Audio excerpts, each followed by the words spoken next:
demokrasi kita tidak berhenti setelah pemilu ataupun pilkada. Justru ini adalah ruang kita untuk membangun engagement masyarakat untuk menyadari bahwa mereka hadir bukan karena momentum, tetapi karena memang sudah tumbuh kesadaran diri sendiri seperti itu. Apa yang terjadi pada 6 tahapan ini, apakah ada kegiatan-kegiatan? Tetap ada Bang Thomas, karena ada namanya sosialisasi berkelanjutan. Jadi KPU itu tidak istirahat, jadi tetap ada. Itu yang harus disampaikan kepada masyarakat.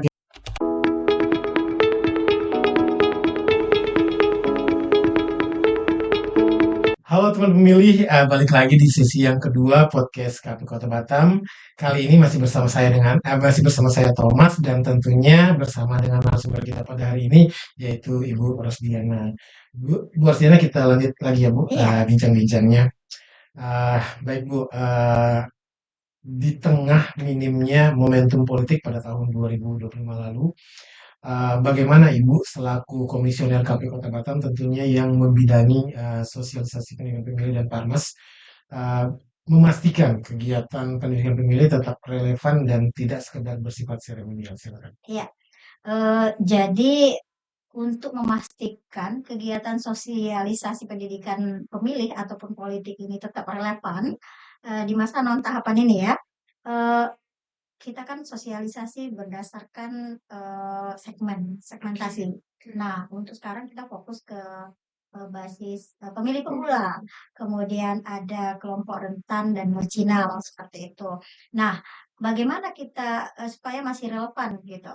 Jadi mungkin mulai dari materinya kali ya. Kita sesuaikan dengan kebutuhan peserta ataupun audiens kita seperti itu. Nah, kalau kita menghadapi masyarakat ataupun pemilih pemula Gen Z ya, artinya kita harus menyesuaikan bagaimana menyikapi mereka seperti itu. Ya, kalau mereka misalnya ceria, ya kita harus ceria seperti itu. Jadi supaya lebih mudah mereka menangkap materi yang kita sampaikan. Kita mungkin eh, mengubah pola pematerinya, tapi tidak mengurangi bobot informasi yang kita sampaikan seperti itu, sehingga kita memastikan itu masih relevan pendidikan pemilih ini kepada masyarakat, untuk memastikan bahwa mereka hadir itu bukan hanya apa ya, mereka hadir tuh udah kalau kita melakukan pendidikan pemilih secara konsisten, eh, lama-kelamaan kan lama-kelamaan kan mereka timbul sendiri keinginan, bukan berdasarkan ajakan lagi seperti itu. Jadi kita lebih mengedepankan sistem dialogis aja sih, dialog. Jadi dua arah seperti itu.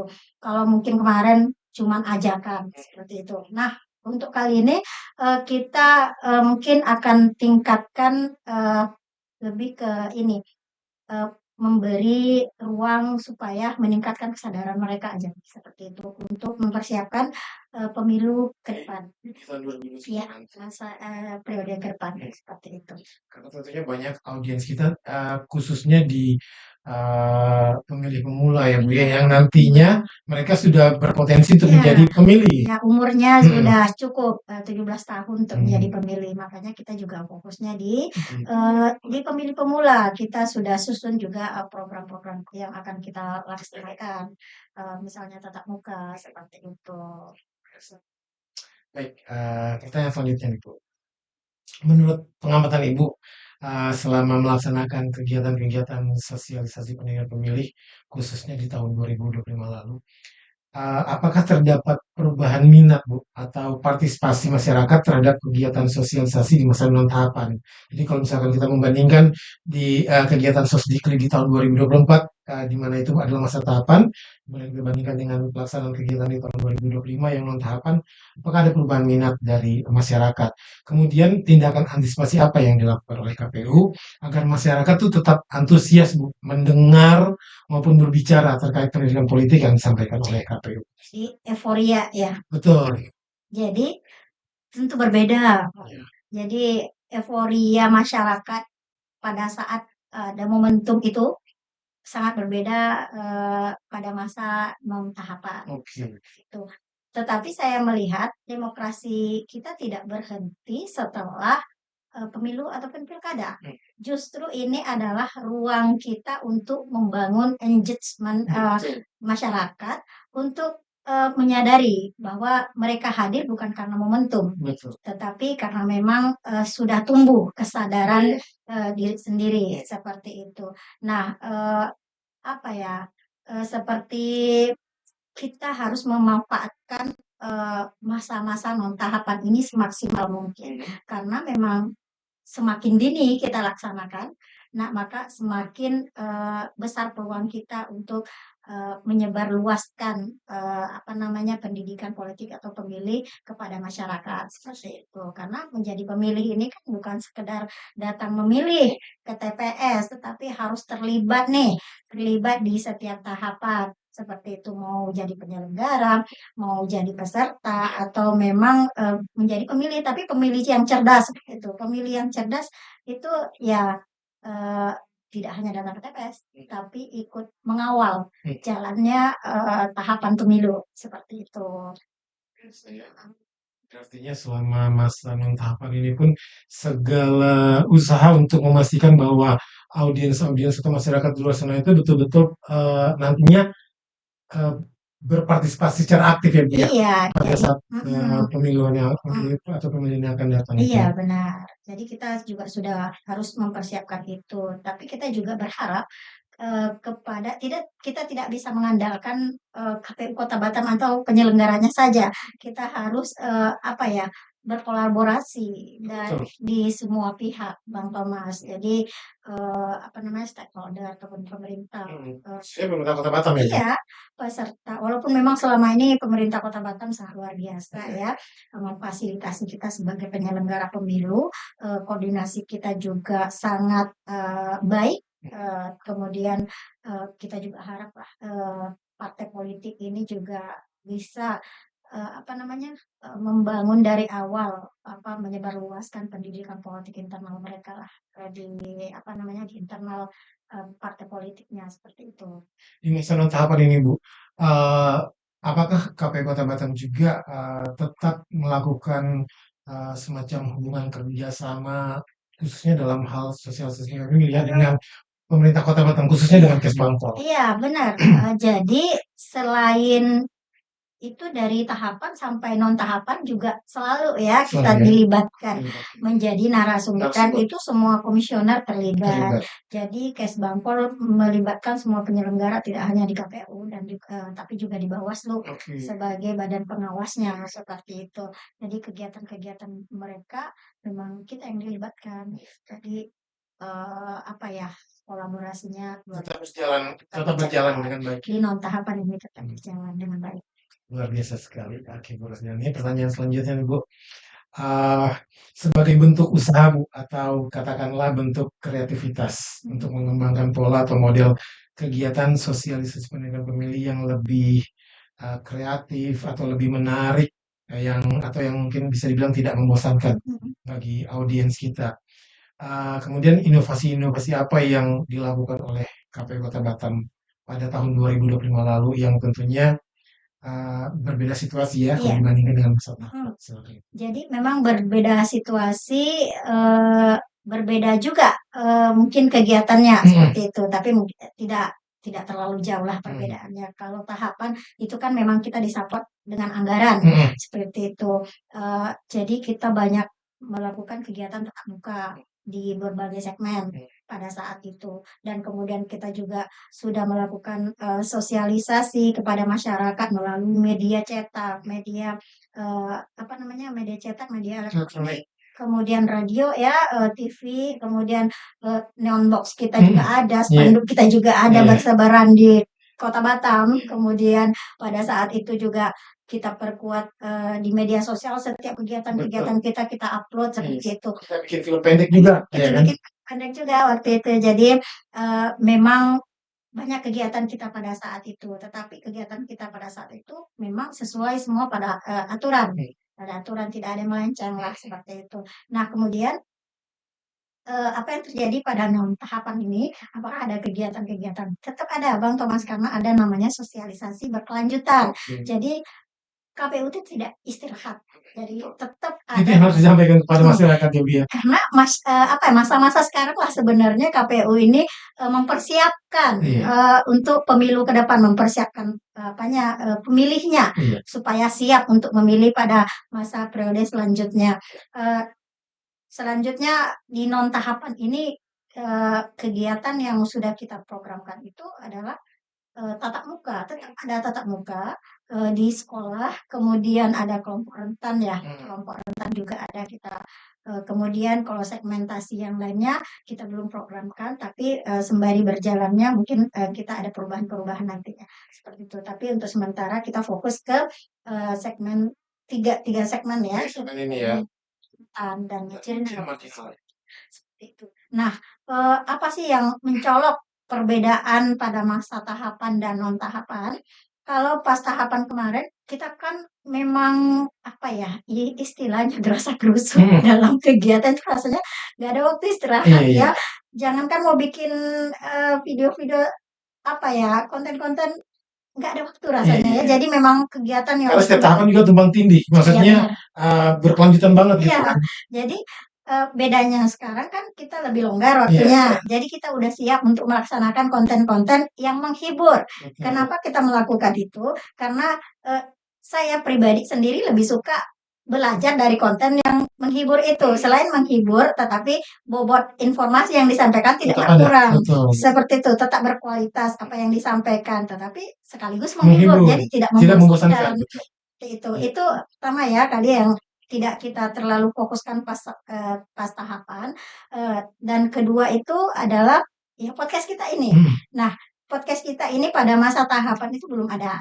Jadi kita launching itu kalau tidak salah setelah pilkada ya. Tapi ada. Memang podcast ini kita siapkan, untuk kegiatan di non tahapan, seperti itu. Sehingga pada saat non tahapan kita tetap aktif menyampaikan informasi-informasi yang penting untuk masyarakat seperti itu. Karena kalau kita lihat masyarakat sekarang, siapa sih yang nggak pakai gadget gitu Iya, ya.